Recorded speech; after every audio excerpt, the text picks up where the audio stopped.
Hello everyone, आज हम पढ़ेंगे एपीएच एंटीपार्टम हेमरेज। तो चलिए स्टार्ट करते हैं। सबसे पहले देखते हैं एंटीपार्टम हेमरेज वर्ड्स का मतलब क्या होता है। एंटीपार्टम हेमरेज वर्ड का मतलब होता है कि फीटस की वायबिलिटी के बाद जेनाइटल ट्रैक्ट से जो ब्लीडिंग होती है उसको हम बोलते हैं एंटीपार्टम हेमरेज। इंडिया में फीटस की वायबिलिटी 28 वीक्स है। ठीक है, ठीक है। तो फीटस की वायबिलिटी के बाद यानी 28 वीक्स के बाद अगर कोई ब्लीडिंग होती है जेनाइटल ट्रैक्ट से तो उसको हम बोलते हैं एंटीपार्टम हेमरेज। ठीक है। First thing is that the bleeding should be from the genital tract. The another thing is that the bleeding should be after the viability of the foetus. Okay. और क्या कहते हैं, अगर ये ब्लीडिंग 28 वीक से पहले होगी तो इसको हम बोलते हैं अबॉर्शन, है ना। हमने पढ़ा था ना अबॉर्शन क्या होता है। 28 वीक से पहले अगर ब्लीडिंग होती है तो इसको हम थ्रेटन्ड अबॉर्शन या कोई और टाइप ऑफ अबॉर्शन वो हम क्लिनिकली चेक करके देखेंगे, राइट। और अगर यही ब्लीडिंग बाद में होती है तो उसको हम एंटीपार्टम हेमरेज बोलते हैं 28 वीक्स के बाद।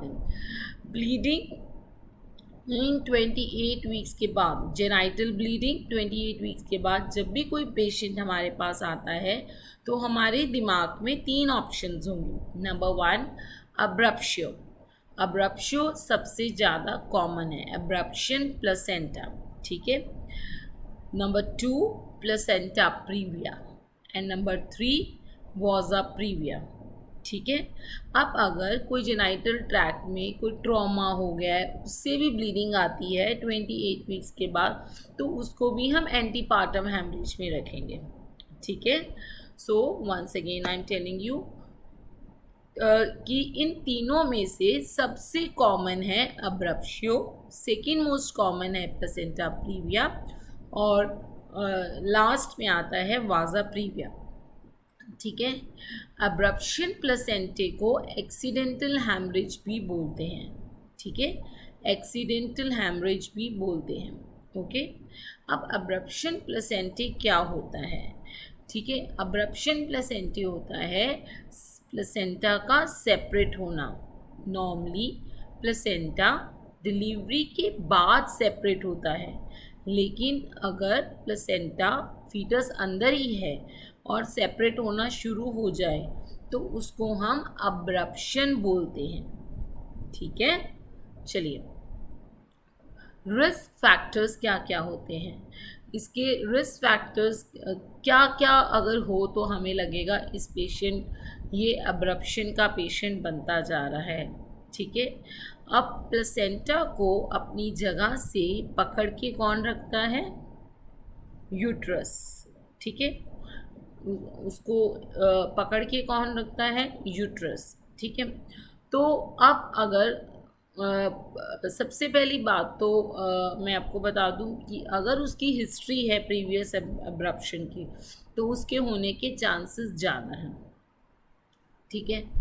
अब अगर वो यूट्रस जो पकड़ के रखता है अगर वो ही कमज़ोर हो तो वो किन किन में कमज़ोर होता है, वो कमज़ोर होता है एल्डरली ग्रेविडा और मल्टी ग्रेविडा में।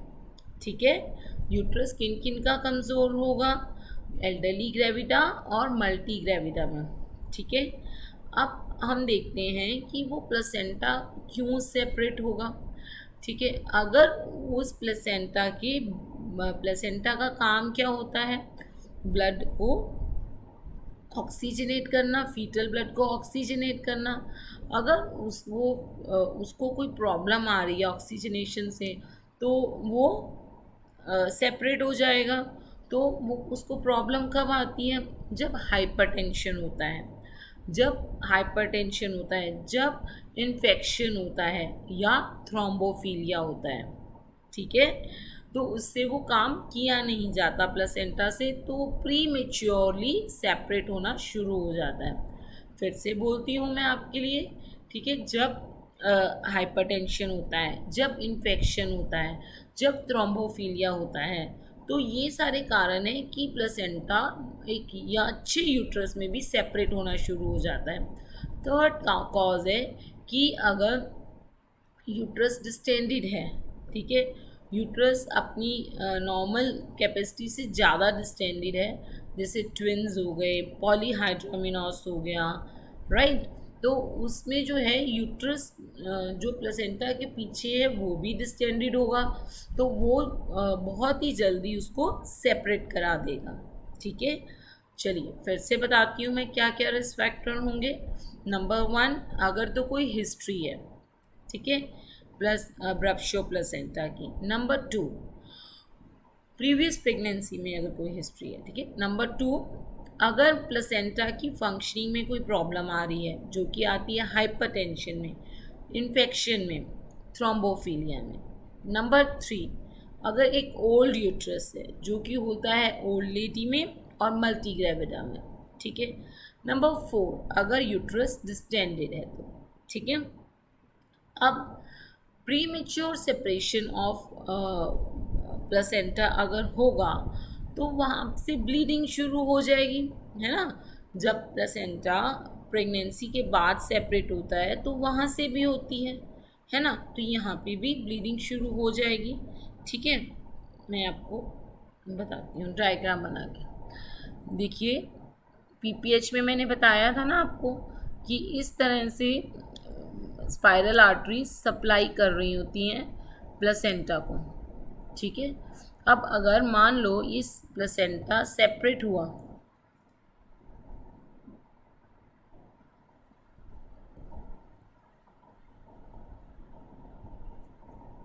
ठीक है, मान लो अभी यहाँ से सेपरेट हुआ, तो जो इसके पीछे की आर्टरी है वो ब्लीड करना शुरू कर देगी। अब वो ब्लीड करेगी तो यहाँ पे ब्लड जमा हो जाएगा, ठीक है, ब्लड जमा हो जाएगा, और अगर वो कॉन्टीन्यूस ब्लीड करती रहती है तो ब्लड बाहर आना भी शुरू हो जाएगा, है ना। ऐसे ही होगा ना, ब्लड आना शुरू हो जाएगा उस आर्टरी से। तो ये तो आपको तय हो गया कि जब जब प्लेसेंटा सेपरेट होगा तो वो आर्टरीज जो सप्लाई कर रही थी, स्पाइरल आर्टरीज, वो ब्लीड करेंगी। ठीक है, अब देखो बेटा, अब ये जो ब्लीडिंग है अगर तो लोअर एज से हो रही है, ठीक है, ये देखो ये है लोअर एज, ये है ना लोअर एज, यहाँ पे नीचे सर्विक्स है, अगर तो ये लोअर एज से होती है तो ये ब्लीडिंग बाहर आ जाती है। अब मान लो ये ब्लीडिंग यहाँ अपर एज से हो रही थी, तो अब ये ब्लीडिंग के चांसेस हैं कि ये ब्लीडिंग बाहर ना आके इधर पीछे अपना रास्ता ढूंढेगी, ठीक है, और वो बाहर नहीं आएगी। अगर लोअर एज से होएगी तो वो बहुत जल्दी बाहर आ जाएगी, और अगर लोअर एज से नहीं होएगी तो बाहर ना आके मायोमेट्रियम में चली जाएगी। ठीक है, तो यही मैंने आपको बताया है कि जब वो ब्लीडिंग बाहर नहीं आती तो उसको कंसील्ड हेमरेज बोलते हैं, और जब ब्लड जो है मायोमेट्रियम में जाता है, मसल में जाता है, तो उसको हम कॉवलियर यूट्रस बोलते हैं। ठीक है, थोड़ा अजीब सा नाम है बट आपको याद करना पड़ेगा क्योंकि आपके एग्जामिनर्स का ये फेवरेट है। ठीक है, तो ये आपको समझ में आ गया कि जो ब्लीडिंग है अगर वो लोअर एज से ना होके, ठीक है, मैंने यहाँ पे भी लिखा है लोअर एज इंटैक्ट, अगर वो लोअर एज से ना होके अपर एज से होगी तो वो ब्लीडिंग जो है अपना रास्ता मसल में ले लेगी, और वो मसल में जब यूट्रस की मसल में जब पूरा ब्लड चला जाएगा तो उसको बोलेंगे हम कॉवलियर यूट्रस, और उस ब्लीडिंग को बोलेंगे हम कंसील्ड ब्लीडिंग, क्योंकि उसमें ब्लड बाहर नहीं आएगा। जब ब्लीडिंग जो है वो लोअर एज से होती है तो वो ब्लड बाहर आ जाता है, पर इसका मतलब ये नहीं है कि वो पीछे मसल में नहीं जा सकता, वो जा सकता है। ठीक है, तो दोनों ही केसेस में कॉवलियर यूट्रस बन सकता है। अब क्या हो कि अगर अब ये पूरी की पूरी मसल में ही इस तरह से ब्लड चला जाए, है ना, पूरी की पूरी मसल में। तो जब पूरा यूट्रस की मसल में ब्लड चला जाता है तो अब ये यूट्रस जो है बाहर से क्लॉटेड, जैसे अंदर बहुत सारे क्लॉट्स जमा हैं ऐसा दिखेगा, राइट। तो ये कंडीशन दोनों कंसील्ड और रिवील्ड दोनों में हो सकती है। कंसील में ब्लड बाहर आएगा और इसमें ब्लड बाहर नहीं आएगा। ये एम्स मई 20 का क्वेश्चन है। हाइपरटेंसिव प्रेग्नेंट फीमेल आई जिसको पेन एब्डोमेन था, विजाइनल ब्लीडिंग थी और लॉस ऑफ फीटल मूवमेंट था। ठीक है, तो आप ब्लीडिंग से समझ गए कि जो है ये पेशेंट APH की थी। अब ये बोल रही है इसको एब्डोमिनल पेन भी हो रहा है, ठीक है, और इसको लॉस ऑफ फीटल मूवमेंट भी है। तो अब इसका डायग्नोसिस क्या होगा?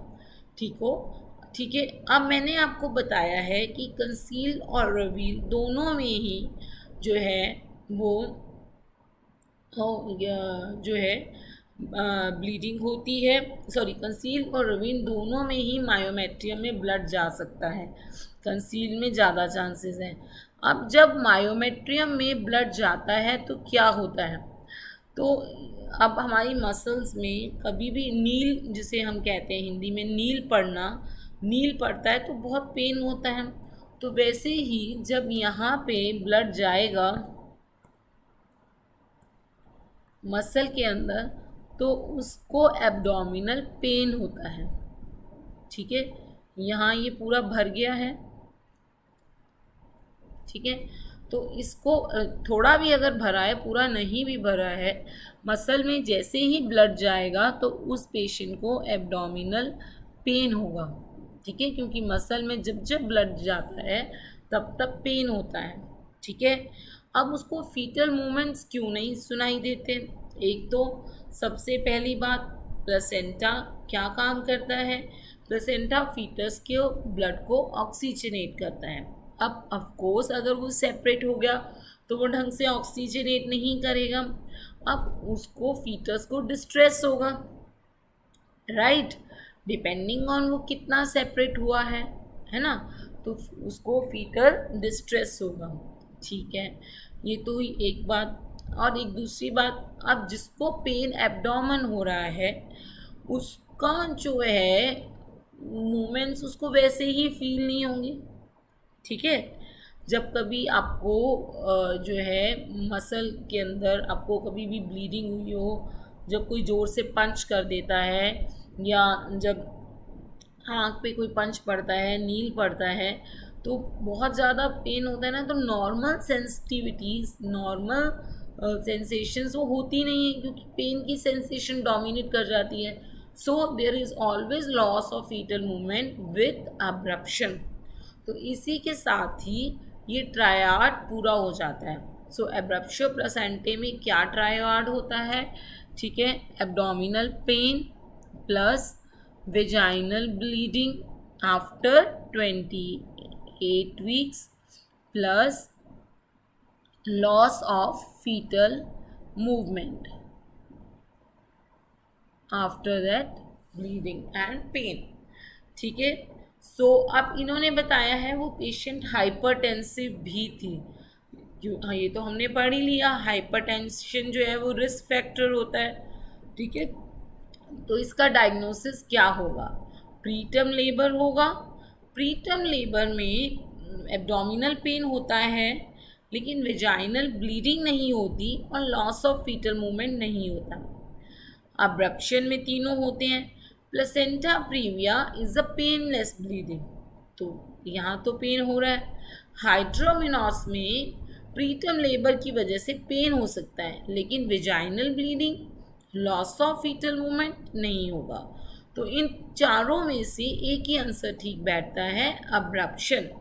ठीक है, अब आप देखेंगे FMG के कुछ क्वेश्चन। FMG ने तो हैट्रिक बनाई थी, 2019, 20, 21 तीनों साल में क्वेश्चन आया था। चलिए देखते हैं। 32 years old lady, 32 is a elderly gravida for pregnancy, okay, with pregnancy, with mild bleeding pain, with mild 32 years old lady presents with pregnancy mild bleeding, pain on examination, uterus is tender and fetal heart rate is absent. तो मैंने आपको पहले ही बताया है fetal distress होता ही होता है. अब अगर सीवियर फीटल डिस्ट्रेस होगा तो आईयूडी भी हो सकता है. तो अब ये ट्रायड किसका है? कौन सा ट्रायड? ब्लीडिंग. अब यहाँ इन्होंने कहा है कि माइल्ड ब्लीडिंग, तो आप सबको पता है कि कंसील्ड हैमरेज में कई बार माइल्ड ब्लीडिंग होती है ना. पेन एब्डोमन, क्योंकि ये कंफर्म हो गया यूट्रस इज टेंडर, है ना. Plus foetal heart rate absent. तो ये ट्रायड किसका ट्रायड है? एब्रप्शियो का ट्रायड है. अब हम देखते हैं फीटल डिस्ट्रेस है कि नहीं है. सेकंड ऑप्शन है फीटल डिस्ट्रेस. बेटे फीटल डिस्ट्रेस तो कैसे होगा? फीटल हार्ट रेट ही एब्सेंट है. ठीक है, तो फीटल डिस्ट्रेस का तो सवाल ही नहीं, ये तो आईयूडी हो गई, है ना. हाँ. Ectopic pregnancy. एक्टोपिक प्रेगनेंसी कैसे होगी, है ना. उसमें तो एडनेक्सल मास फील होता है पीवी पे, तो ये नहीं है. Placenta praevia is again in placenta praevia there is always painless bleeding. ठीक है, तो इसलिए इसका आंसर है अब्रप्शियो प्लेसेंटे. आपको ये ट्रायड फिक्स कर लेना है. मैंने आपको बता दी है ब्लीडिंग क्यों होती है, क्योंकि प्लेसेंटा सेपरेट होता है. पेन एब्डोमेन क्यों होता है? क्योंकि मसल्स में ब्लड चला गया है. जब भी मसल यूट्राइन मसल में ब्लड, जब भी कहीं मसल में ब्लड जाता है बहुत पेन होता है. फीटल हार्ट रेट एब्सेंट क्यों होती है? क्योंकि प्लेसेंटा जो सप्लाई कर रहा होता है, ऑक्सीजनेट कर रहा होता है, वो सेपरेट हो रहा है. ठीक है, चलिए नेक्स्ट क्वेश्चन लेते हैं. अगस्त 20 का ये आप सब लोगों का बहुत ही प्यारा एग्ज़ाम है ना. आप सब लोगों को बहुत अच्छा लगता है ये एग्ज़ाम. ठीक है. A patient at 37 weeks presented with bleeding पर वेजाइनम इन लेबर. अब 37 वीक्स के बाद ब्लीडिंग होगी तो वो APH हो गया, है ना. And tender tense abdomen on palpitation. अब एब्डोमेन भी टेंडर है. ठीक है. और BP इज 150/100. ब्लीडिंग के बाद तो आप चले जाओगे ना, APH वाले चैप्टर में चले जाओगे. टेंडर एब्डोमेन एब्रप्शियो में होता है, क्योंकि प्रीविया में तो पेनलेस ब्लीडिंग होती है. हाइपरटेंशन है, इसका मतलब एब्रप्शियो के चांस है. आगे पढ़ते हैं. Cervical dilatation is 5 centimetre. इसको लेबर पेन्स लगी हुई हैं. And full phase band. Her foetal heart rate is 144 with beat to beat variability. Okay, now here there is no foetal distress. Why there is no foetal distress? Because there is no foetal distress because थोड़ा सा ही separate हुआ होगा ना, ज़्यादा blood supply नहीं कम हुई होगी. Beat to beat variability है. तो दो सिम्टम्स तो हैं ही ना. नंबर 1 क्या है? Vaginal bleeding. ठीक है. नंबर 2 क्या है? Tender abdomen. ठीक है. तीसरा नहीं प्रेजेंट है, लेकिन 2 तो है ही ना. अब हम दूसरी ऑप्शन देखते हैं. प्रीविया तो होगा नहीं, previa is a painless bleeding. वाजा प्रीविया भी नहीं होगा, क्योंकि वाजा प्रीविया में फीटल हार्ट रेट 0 हो जाती है, बहुत ज़्यादा फीटल डिस्ट्रेस होता है. एक्रीटा प्लेसेंटा एक्रीटा तो या MRI पे पता चलता है, या डिलीवरी के बाद जब प्लेसेंटा निकल नहीं रहा होता तब पता चलता है. तो इन ऑल दिस कंडीशंस या ब्रप्शियो प्लेसेंटे ही बनता है.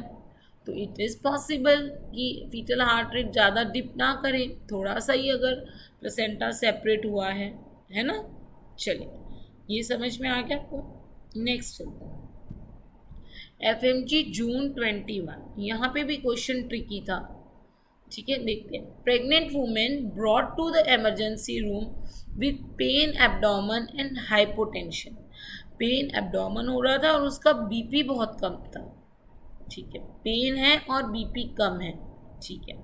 On examination there was abdominal tenderness and foetal heart rate was not felt. Foetal heart rate नहीं मिली स्टेथो से, क्योंकि अभी एग्जाम ही नहीं किया, अल्ट्रासाउंड नहीं किया.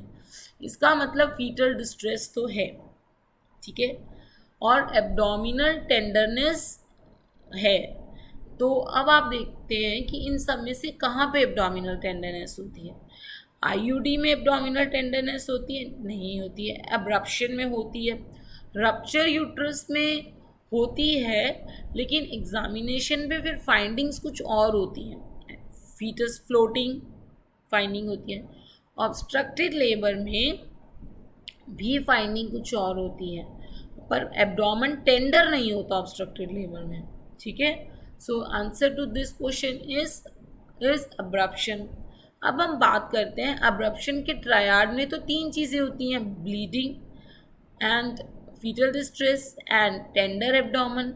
2 तो हैं, पर ब्लीडिंग तो मेन होती है। यहाँ ब्लीडिंग तो नहीं है, लेकिन ब्लीडिंग है भी, क्योंकि हाइपोटेंशन लिखा हुआ है ना, इसका मतलब ये कंसील्ड ब्लीडिंग है। ठीक है, ये कंसील्ड ब्लीडिंग हो रही है इस कंडीशन में। समझ में आ गया?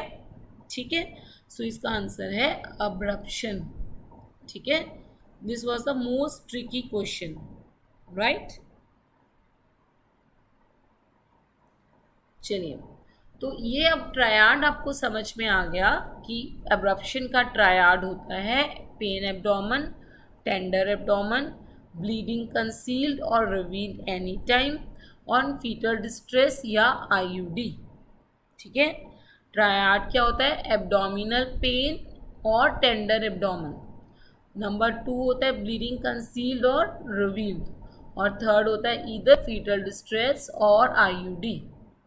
अब डायग्नोसिस देखो, इसके इतने बार केस प्रेजेंटेशन क्यों आया हुआ इसका हमारे एग्जाम्स में? इसलिए आया हुआ है क्योंकि इसकी diagnosis by ultrasound is not possible. इसको हम क्लिनिकली ही डायग्नोस करते हैं। तो वो चाहते हैं कि आप इस पेशेंट को जब भी आपको मिले आपकी लाइफ में एमरजेंसी में, ये एक एमरजेंसी है, फीटल डिस्ट्रेस एक एमरजेंसी है ना, नहीं तो एक बच्चा एक्सपायर कर जाएगा।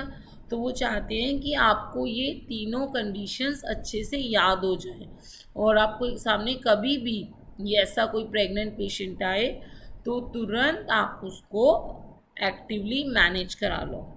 अब एक और प्रॉब्लम होती है, सिर्फ फीटल डिस्ट्रेस ही नहीं है, ये मदर के लिए बहुत बड़ी प्रॉब्लम है। ठीक है, अब जो क्लॉट हमने देखा था पीछे, प्लेसेंटा के पीछे जमा था, क्योंकि वो सेपरेट हो गया था और वहाँ ब्लीडिंग हो रही थी, क्लॉट तो जमेगा ही। वो क्लॉट जो है वो सर्कुलेशन में चला जाता है। ठीक है, और थ्रोम्बोप्लास्टिन रिलीज होता है, और वो पूरी की पूरी बॉडी को DIC में कन्वर्ट कर देता है। तो आप हमेशा याद रखोगे, ये जो हमें सिर्फ फीटल डिस्ट्रेस दिख रहा है एग्जामिनेशन पे, ये सिर्फ फीटल डिस्ट्रेस नहीं है, ये मैटरनल हिडन मैटरनल डिस्ट्रेस भी है, क्योंकि ये अब्रप्शन का केस है और प्लेसेंटा के पीछे क्लॉट जमा हो रहा है। क्लॉट वो अगर सर्कुलेशन में चला गया, थ्रोम्बोप्लास्टिन रिलीज कर दिया उसने, तो ये पेशेंट DIC में चला जाएगा, फिर इसको बचाना मुश्किल होगा। तो इस पेशेंट का ट्रीटमेंट होता है इमीडिएट टर्मिनेशन, चाहे 30 वीक्स है, चाहे 28 वीक्स है, चाहे 34 वीक्स है, आपने वेट नहीं करना इस पेशेंट को टर्मिनेट करने में। कैसे टर्मिनेट करते हैं? लेबर इंड्यूस करवानी होती है और ARM करना होता है। ARM करने से क्या होता है, एब्रप्शन आगे नहीं, जो प्लेसेंटा सेपरेट हुआ था वो और नहीं सेपरेट होता, क्योंकि लाइकर सारा निकल जाता है, तो फीटस जो है वो प्लेसेंटा को कंप्रेस कर देता है। ठीक है, शॉर्ट यूट्रस में प्लेसेंटा कंप्रेस्ड रहता है और फर्दर एब्रप्शन नहीं होता।